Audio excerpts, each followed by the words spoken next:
October 9, 1942. 20,000 feet above a steaming jungle island called Guadalcanal, a 22-year-old American pilot named Marion Carl fought for his life. He was flying a stubby, carrier-based Grumman F4F Wildcat, heavy, clumsy, more farm tractor than fighter, and behind him, closing fast, came the predator that had ruled the Pacific skies for nearly a year, the Mitsubishi A6M0, light, impossibly agile, capable of turning inside the Wildcat's radius twice over. It moved like something from the future. Its cannon flashed. Carl's cockpit exploded. Shards of glass tore into his leg. His controls went limp. He bailed out into shark-infested water and lived only by miracle. This was the air war in the Pacific, a place where doctrine said never turn with a zero, and where pilots, one after another, were fed into the teeth of Japan's flying war machine. But just weeks later, another man, a farmer from South Dakota, dismissed as too old to fight, would climb into that same unforgiving sky, and with a single forgotten trick from his childhood, rewrite the entire rulebook of aerial combat. They called it the Cactus Air Force, a collection of half-broken planes and half-starved men clinging to a strip of mud called Henderson Field. The Marines called it something simpler, the graveyard. There were no barracks, only tents flooded by monsoon rain. No paved runway, only coral dust that shredded propellers. The men were yellow-skinned from atterbrain pills, hollow-eyed from malaria and sleepless nights, and the wreckage of wildcats and aerocobras littered the edge of the field like the ribs of dead horses. From Washington came the official doctrine: don't dogfight, don't turn, dive, shoot, and run. But in the chaos above the jungle, that doctrine was killing men. The Japanese were veterans, artists of the sky, baiting Americans into doomed maneuvers. Each engagement was the same grim equation: discipline versus instinct, speed versus experience, and every time the zero came out on top. What none of them knew, not the exhausted Marines, not the veteran Japanese, was that salvation wasn't arriving in a new aircraft or some top-secret engine upgrade. It was coming in the form of a 27-year-old farmer named Joe Foss, who had learned to hunt not in a simulator, but in the frozen fields of South Dakota. His secret weapon wasn't armor or horsepower. It was geometry, a way of thinking about motion, about where something would be a second from now. Joseph Jacob Foss was born in 1915, on a wind-beaten, unelectrified farm near Sioux Falls, South Dakota. His childhood was a test of endurance.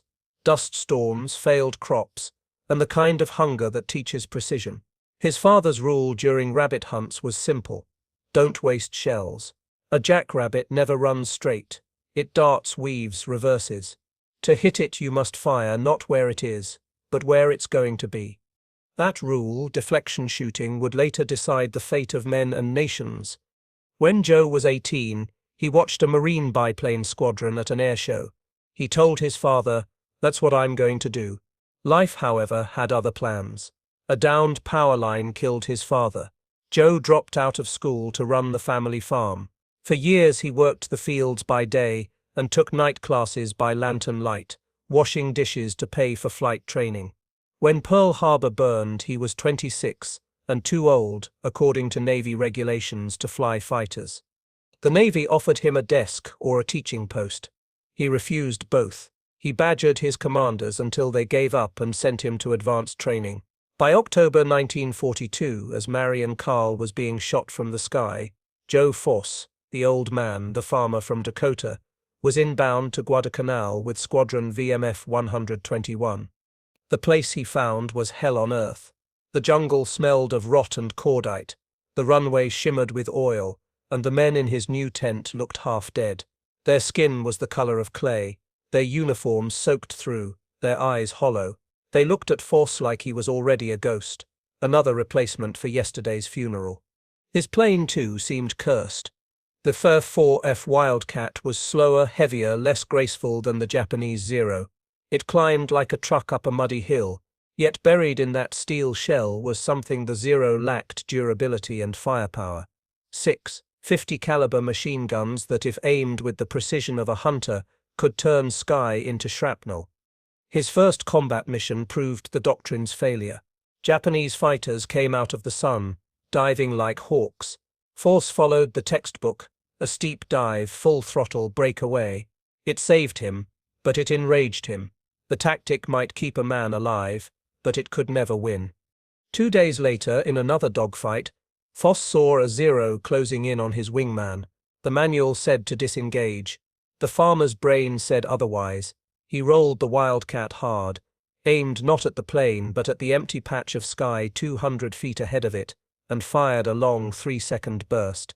To anyone watching, it looked like madness, tracers ripping through nothing. But the Zero, focused on its prey, completed its turn exactly into that stream of bullets. Its wing sheared away. Fire, debris, silence. That was Foss's first kill. He had not outturned the Zero, he had outthought it. That night, as the men gathered around tin cups of coffee under a leaking tarp, Foss told them what he had learned. Forget what they told you. Don't sit, chase them, lead until you think you sit till miss, and then lead some more. It wasn't a new weapon, it was a new mindset, the farmer's logic of prediction and patience, born from frozen mornings and a single shell in the shotgun. Within days, his small band of misfits, soon to be nicknamed Foss's Flying Circus, began testing his method. On October 16th, just 8 Wildcats went up against 32 Japanese planes. Foss didn't order a retreat. He ordered the tack weave, pairs of pilots covering each other's tails, crossing lines of fire in mid-air. The result was astonishing. 5 enemy planes down, none lost. The flying coffin had just become a weapon of terror. And the man who made it so wasn't a scientist, nor a prodigy. He was a farmer who knew how to hit a rabbit on the run. From that day forward, Guadalcanal's air war changed tone. What had once been a desperate defense became a hunt, and the hunters were led by the 27-year-old old man from South Dakota. The press would later call his unit Foss's Flying Circus, a half-mocking, half-admiring nickname for 8 men who refused to die by the rules. Their planes were patched with tin and canvas, their guns jammed as often as they fired, and yet they climbed into the humid air every dawn like men clocking in for a shift in hell. Foss led from the front. He wasn't the loudest nor the highest ranking, but the men followed him because he flew as they did, sweating, swearing, joking, bleeding, and because when the radio erupted with panic, his voice cut through like gravel on metal, calm, certain, deadly. He knew the Zero's habits now, its strengths, its fatal rhythm. He knew that the Japanese pilot, confident in his climb, would always commit a split second too early, that the moment arrogance met physics was the moment he could place a wall of lead in the sky and let the enemy fly into it.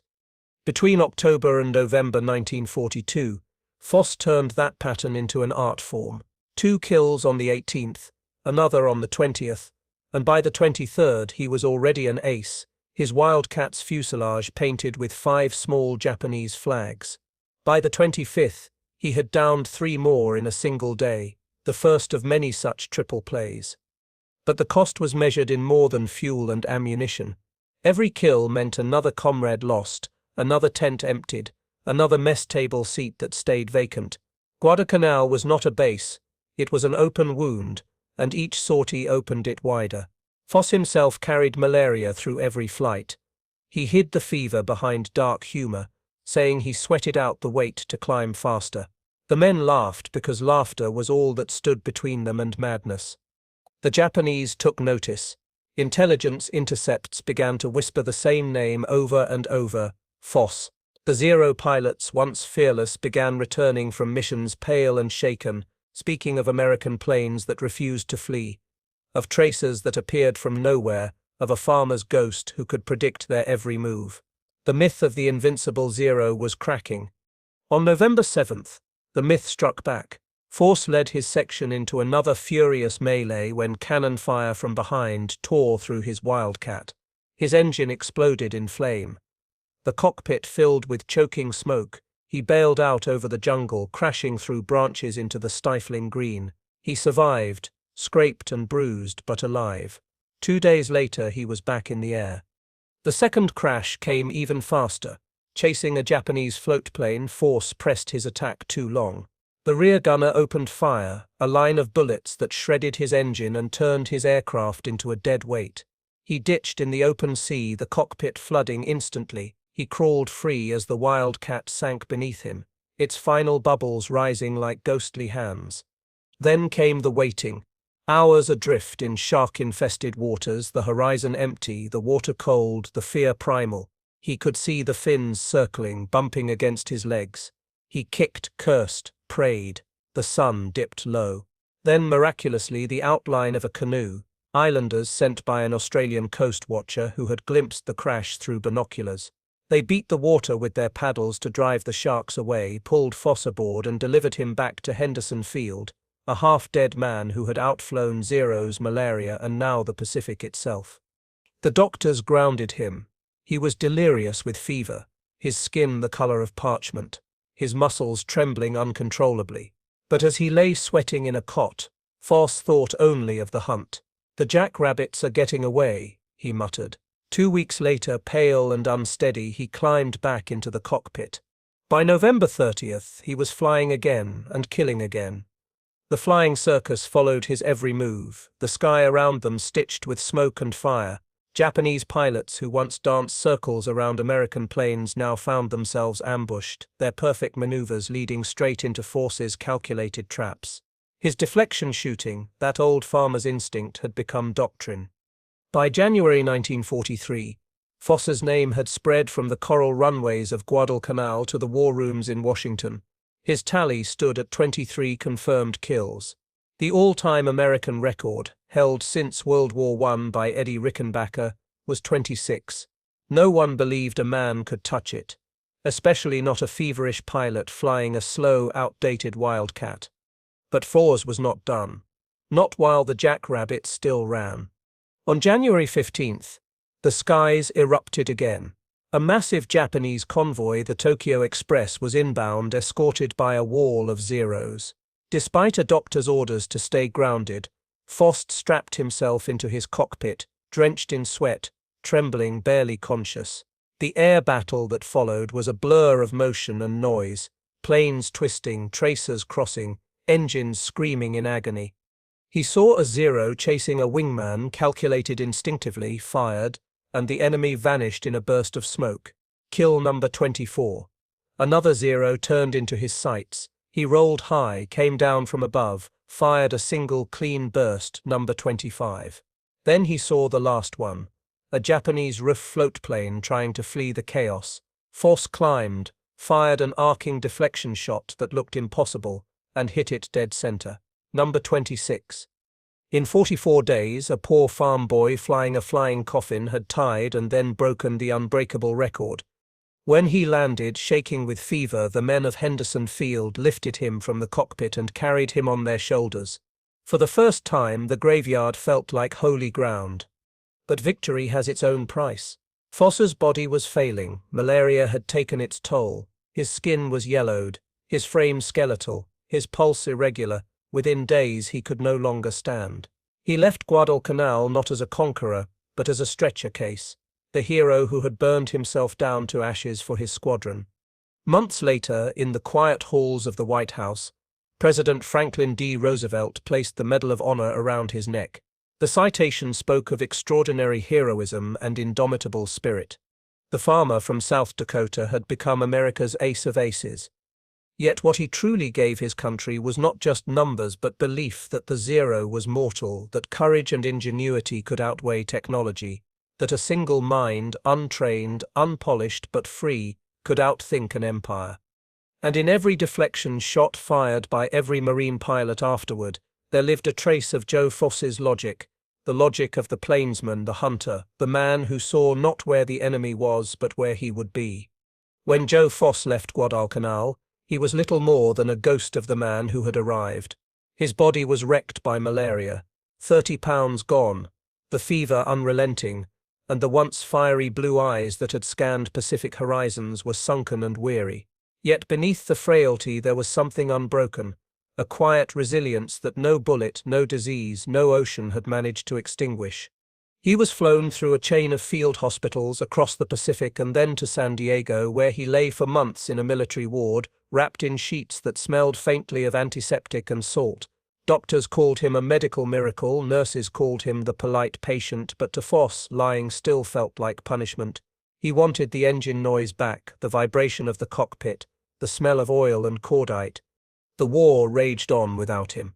The tactics he and his squadron had refined, the thack weave, the deflection shot, the discipline of leading your fire, were now taught as standard procedure across the U.S. Navy and Marine Corps. His simple farmer's intuition had become official doctrine, saving hundreds of young pilots who would never know his name until much later. In May 1943, his strength partially returned. On May 18th, he stood shakily in the White House as President Franklin D. Roosevelt placed the Medal of Honor around his neck. The room was silent except for the faint hum of camera shutters. Roosevelt, a man not easily impressed, smiled and said softly, "You've done your country proud, Captain Foss." For a boy who'd grown up hunting jackrabbits to feed his family, it was a moment almost too large to comprehend. He didn't think of glory. He thought of the faces left behind on Guadalcanal, the men who never came back, whose names would fade into coral dust. But Joe Foss wasn't set the type to rest on laurels. After recovering, he returned to duty, training new pilots, passing on every lesson the island had carved into him. He spoke not as a hero, but as a survivor, telling rookies the plane doesn't save you, your head does. When the war ended, the headlines faded, but the habits of the farmer never did. He went home to South Dakota, to open skies and wind-whipped wheat fields, trading the roar of engines for the hum of crickets. Yet peace brought a different kind of calling.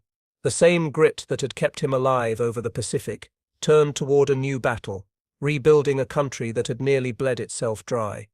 He entered public life with no polish, no political machinery, just honesty and persistence. People who'd read about the Ace of Aces were surprised to find a man who still spoke with the plain cadence of the prairie, who greeted everyone with a handshake and a half-smile. He served in the state legislature, then as governor of South Dakota, twice elected by the very kind of working families he had once fought to protect. Later, he would go on to lead the American Legion and even help found and serve as the first commissioner of the American Football League, still the same man who believed in teamwork, strategy, and courage under fire.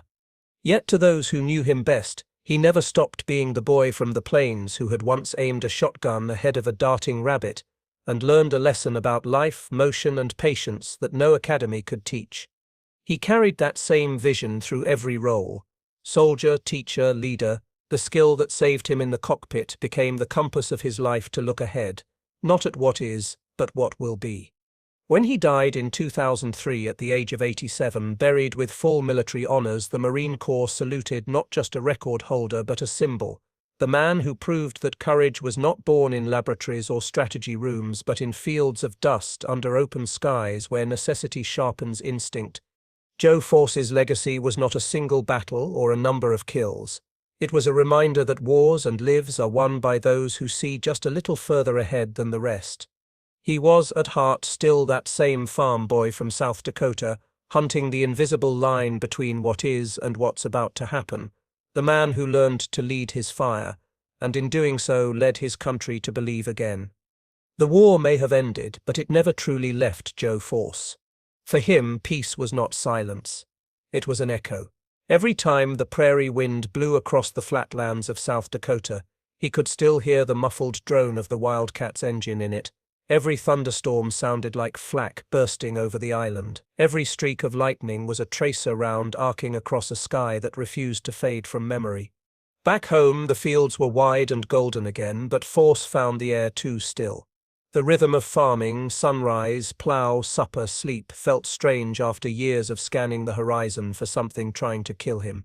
He was surrounded by neighbors who had read about him in the papers, the ace of aces, the farmer who beat the zeros. But fame was a coat that never quite fit. He was still Joe, still the boy who fixed fences and hunted rabbits, still uncomfortable under the weight of medals. Sometimes, late at night, his wife June would find him standing outside looking up at the stars. When she asked what he was thinking about, he would say, "The ones who didn't make it back." He never forgot the faces of his squadron, the laughter, the fear, the empty bunks at Henderson Field. He once told a friend, "A medal doesn't make you brave. Coming back when you don't want to, that's courage." Force carried those memories like dog tags that could never be taken off. Even as governor, seated in clean suits beneath chandeliers, he would catch himself tracing the curve of a wingtip in the air with his finger, as if still explaining a maneuver to a new pilot. The war was both his curse and his compass. It had shown him what mattered, but it had also burned away any illusion that heroism was glorious. It was, as he often said, just survival learned the hard way. As the decades passed, aviation changed. The propeller gave way to the jet, and the Wildcat, the rough, stubborn little fighter that had carried him into legend, became a museum piece, its paint chipped, its cockpit silent. But Joe Foss's name didn't fade with the roar of the old engines. The doctrine he had helped forge, deflection shooting, energy fighting, teamwork over pride, shaped generations of Marine and Navy pilots. The mental map he drew over the Pacific was still being studied in flight schools long after radar and computers replaced the naked human eye. Even the Japanese, in the years after the war, came to respect him deeply. In interviews with surviving Zero pilots, some spoke of Foss with reverence, the farmer who fought like a machine. They could not understand how a slow, heavy Wildcat could anticipate their every move until they learned about his rural upbringing. One Japanese ace simply said, "He was one of us, a hunter." In 1954, Foss was elected governor of South Dakota. He walked into the state house with the same steady stride he'd used on the tarmac at Henderson, sleeves rolled up, smile wide, voice plain. He talked to ranchers like he talked to generals, straight, with respect but without ceremony. He didn't chase politics for power. He chased it for purpose. He wanted to fix roads, build schools, help veterans. He once said during a speech, "We fought for freedom, and that means we set responsible for what we do with it. Out there you don't get to blame the weather or the plane, you just fly the best you can. Same goes for life." After his term as governor, he became a national advocate for veterans' causes and civic responsibility. He co-founded the American Football League and served as its first commissioner, believing that teamwork, whether on a field or in a cockpit, could teach America's youth the values that war had carved into his generation. But even at the height of his success, Foss never lost touch with his origins. When asked what the Medal of Honor meant to him, he said, "It means I had a good crew chief, a good wingman, and a lot of luck." He told young pilots that courage wasn't the absence of fear, it was doing your job when fear tried to stop you. He told farmers that patience and precision were as valuable as strength. He told everyone that life was like hunting jackrabbits, unpredictable, fast, and always one step ahead of your aim. By the time Joe Foss reached his 80s, the sky he had once conquered was full of jets faster than sound, computers doing in milliseconds what once took him instinct and intuition. Yet he never saw himself as obsolete. "Speed's not what wins," he said. "It's knowing when to pull the trigger." He spent his final years traveling across the country, speaking at schools, veterans' halls, and air shows. He always wore the same smile, the same quiet pride. He never talked about how many planes he'd shot down unless someone pressed him. What he preferred to talk about were the men, the ones who built the planes, who fueled them, who stood on that muddy strip of Guadalcanal and believed that they could hold the line. In 2002, on one of his last public appearances, he addressed a group of young Marine aviators. His voice was weaker, but his words carried the same weight they had 60 years earlier. "The airplane doesn't win the fight. The man inside does. And if you can think 1 second ahead of your enemy, if you can see not just what he SEP's doing, but what he SEP's about to do, you SEP'll win. That SEP's true in the sky. And it SEP's true in life." A year later, he passed away peacefully, surrounded by family. The Marine Corps laid him to rest with full honors. The flag on his coffin was folded with the same precision he had once used to line up a deflection shot. As the rifles fired their salute and the last echo faded, a jet roared overhead in a missing man formation banking into the sun. Somewhere in that golden light, perhaps, a farmer's silhouette smiled, not out of pride but recognition. Because Joe Foss's greatest victory was never the 26 planes he shot down. It was proving once and for all that the difference between defeat and triumph often comes down to a single human instinct. The courage to lead your aim just a little further ahead than reason says you should. And that's how wars are truly won, not by machines, not by manuals, but by the men who dare to think one heartbeat ahead of the storm.